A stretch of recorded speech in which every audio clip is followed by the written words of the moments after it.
बिस्मिल्लाहिर्रहमानिर्रहीम। दोस्तों, bank of Punjab की जानिब से पंजाब रोज़गार स्कीम 2024 का आगाज़ कर दिया गया है। ऐसे तमाम पाकिस्तानी मर्द ख़वातीन जो अपना ज़ाती कारोबार शुरू करना चाहते हैं, ज़ाती बिज़नेस शुरू करना चाहते हैं, अगर आपके पास पैसे नहीं है तो आप बैंक ऑफ पंजाब से 1 लाख रुपए से लेकर 10 लाख रुपए तक भी कर्ज़ा ले सकते हैं, या फिर आप 10 लाख रुपए से लेकर 1 करोड़ रुपए तक कर्ज़ा अप्लाई कर सकते हैं। इस वीडियो के अंदर मैं आपको डिटेल के साथ बताऊँगा पंजाब रोज़गार स्कीम के तहत आपने कर्ज़े के लिए दरख्वास्त कैसे जमा करवानी है, कौन कौन से डॉक्यूमेंट्स की आपको ज़रूरत होगी, तमाम तर तफसीलात स्टेप बाय स्टेप इस वीडियो के अंदर आपको बताई जाएगी। तो चलते हैं वीडियो की तफसील में। यहाँ पे दोस्तों मैं आपको बताता चलूँ, अगर आपका ताल्लुक सुबह पंजाब से है और आपका शनाख्ती कार्ड बना हुआ है तो आप कर्ज़े के लिए दरख्वास्त दे सकते हैं। और यहाँ पे बैंक ऑफ पंजाब की जानिब से कहा गया है कि जो भी मेल और फीमेल कर्ज़ा अप्लाई करना चाहते हैं उनकी एज कम अज़ कम 20 साल होनी चाहिए और ज़्यादा से ज़्यादा आपकी एज 50 साल तक होनी चाहिए। ठीक है, तो जो भी मेल और फीमेल अपना ज़ाती कारोबार शुरू करने के लिए कर्ज़ा लेना चाहते हैं उनकी एज 20 साल से लेकर 50 साल के दरमियान में होनी चाहिए। इसके बाद मेल लोग भी अप्लाई कर सकते हैं, फीमेल भी दरख्वास्त दे सकती हैं और ट्रांसजेंडर लोग भी कर्ज़े के लिए दरख्वास्त दे सकते हैं।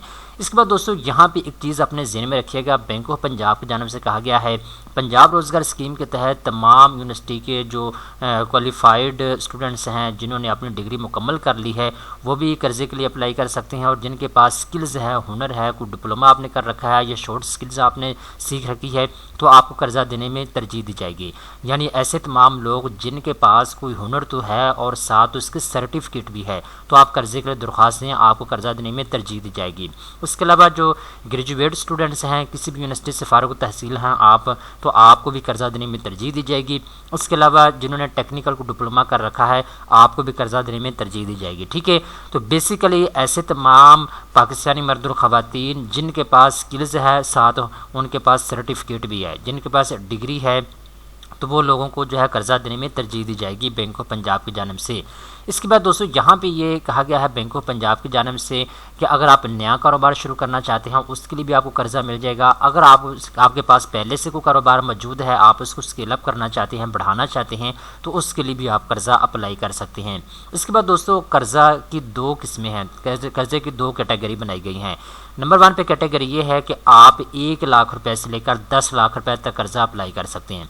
10 लाख रुपए तक कर्ज़ा आपको शनाख्ती कार्ड के ऊपर मिल जाएगा, आपको कोई गारंटी जमा करवाने की ज़रूरत नहीं है, शनाख्ती कार्ड के ऊपर ज़ाती ज़मानत के ऊपर आपको कर्ज़ा मिल जाएगा। ठीक है, अगर आप 10 लाख रुपए से ज़्यादा कर्ज़ा लेना चाहते हैं, यानी 10 लाख से 20 लाख तक आप कर्ज़ा लेना चाहते हैं, 50 लाख तक आप कर्ज़ा लेना चाहते हैं, या 1 करोड़ तक आप कर्ज़ा अप्लाई करना चाहते हैं, तो उसके लिए आपको ज़मानत भी फराहम करनी होगी, 2-3 बंदों की आपको गारंटी भी इनको जो है जमा करवानी होगी। ठीक है, इसके बाद दोस्तों लोन की बात करें तो जितना भी कर्ज़ा आप लेंगे आपने 5 साल के अंदर अंदर महाना किसके साथ कर्ज़े को वापस करना है। ठीक है, और यहाँ पे सबसे अच्छी और ख़ास बात यह है अगर आप पंजाब रोज़गार स्कीम के तहत कर्ज़ा लेंगे तो 6 महीने का आपको ग्रेस पीरियड दिया जाएगा। 6 महीने के अंदर अंदर आपने कोई भी किस्त वापस नहीं करनी।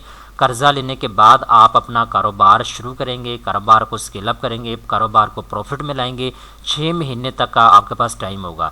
6 महीने के बाद आपने महाना किस्त के साथ पैसे जो है वापस करना शुरू कर देने हैं बैंक ऑफ पंजाब को। ठीक है, इसके बाद दोस्तों यहाँ पे कहा गया है अगर आप मेल हैं और आप कारोबार के लिए कर्ज़ा लेने जा रहे हैं तो कम अज़ कम 20% पैसे आपने खुद लगाने होंगे उस कारोबार के ऊपर जिसके लिए आप कर्ज़ा ले रहे हैं। ठीक है, बाकी जो 80% पैसे होंगे वो आपको बैंक ऑफ पंजाब फ्राहम करेगा। ठीक है, अगर आप फीमेल हैं या ट्रांसजेंडर हैं और आप कर्ज़ा अप्लाई करना चाहते हैं, या फिर आप डिसेबल पर्सन हैं और आप कर्ज़ा लेने जा रहे हैं बैंक ऑफ पंजाब से, तो आपने कम से कम 10% पैसे खुद लगाने होंगे उस कारोबार के ऊपर जिसके लिए आप कर्ज़ा लेने जा रहे हैं। ठीक है, बाकी जो 90% पैसे होंगे वो आपको कर्ज़े की सूरत में बैंक ऑफ पंजाब फ्राहम करेगा।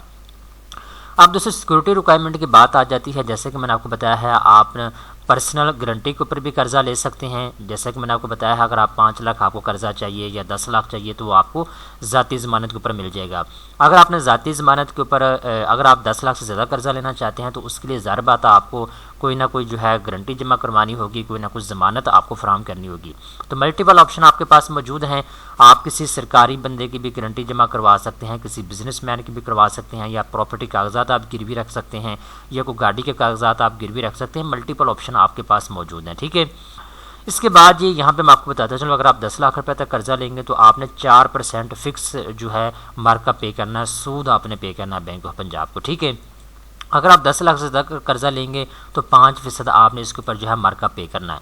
अब यहाँ पे देखें, ये क्योंकि हुकूमत पाकिस्तान की कहने की सब्सिडाइज स्कीम है, ये हुकूमत की स्कीम है, इसके तहत आपको कर्जा ईजी आसान शराइत के ऊपर दिया जा रहा है। ठीक है, अगर आप किसी भी बैंक से बिज़नेस करने के लिए कर्जा लेंगे तो बैंक आपसे 25% या 30% मार्कअप चार्ज करता है। ठीक है, अगर आप नेशनल बैंक के पास जाते हैं तो नेशनल बैंक इस वक्त 30% तक आपसे सूद ले रहा है सालाना बेस पे।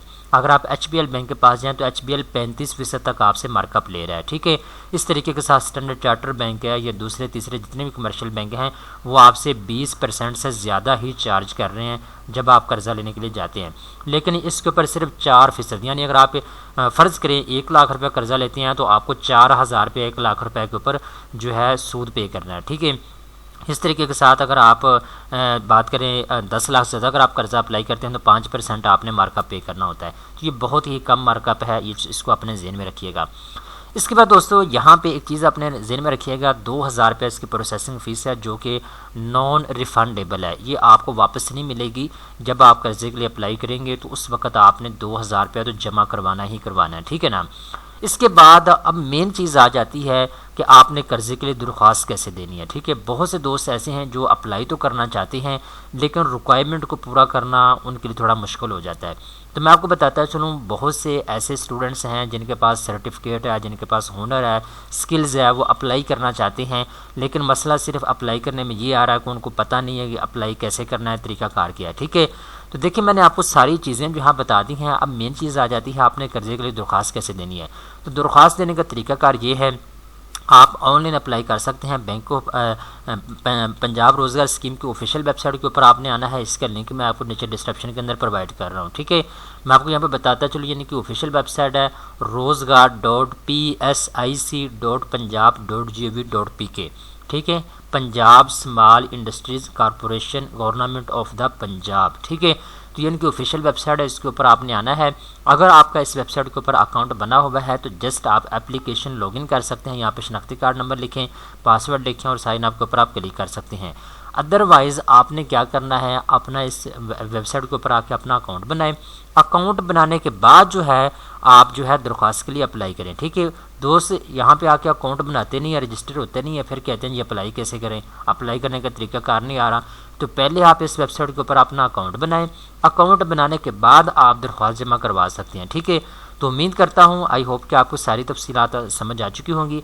अगर आपको ये फिर भी समझ नहीं आ रही कि आपने अप्लाई कैसे करना है तो यहाँ पे एक मुकम्मल एक वीडियो अवेलेबल है जो कि पंजाब रोज़गार स्कीम की जानिब से शाया की गई है। इसके अंदर आपको मुकम्मल तफसील बताई गई है इस स्कीम के मुतालिक। ठीक है, और साथ ही साथ आपको अप्लाई करने का तरीक़ाकार भी बताया गया है। ठीक है, उम्मीद करता हूँ जी सारी तफसीलात आपको समझ आ चुकी होगी। अगर आप हुनरमंद हैं, अगर आपके पास स्किल्स है, अगर आपके पास कोई डिप्लोमा है, अगर आपके पास कोई डिग्री है, कारोबार के लिए पैसे नहीं है तो आपके पास सुनहरी मौका है, आप हुकूमत से पैसे लेकर अपना ज़ाती कारोबार शुरू कर सकते हैं। दोस्तों उम्मीद करता हूँ ये वीडियो आपको पसंद आई होगी। इस तरह की मज़ीद अच्छी मालूमात हासिल करने के लिए चैनल को सब्सक्राइब कर लें।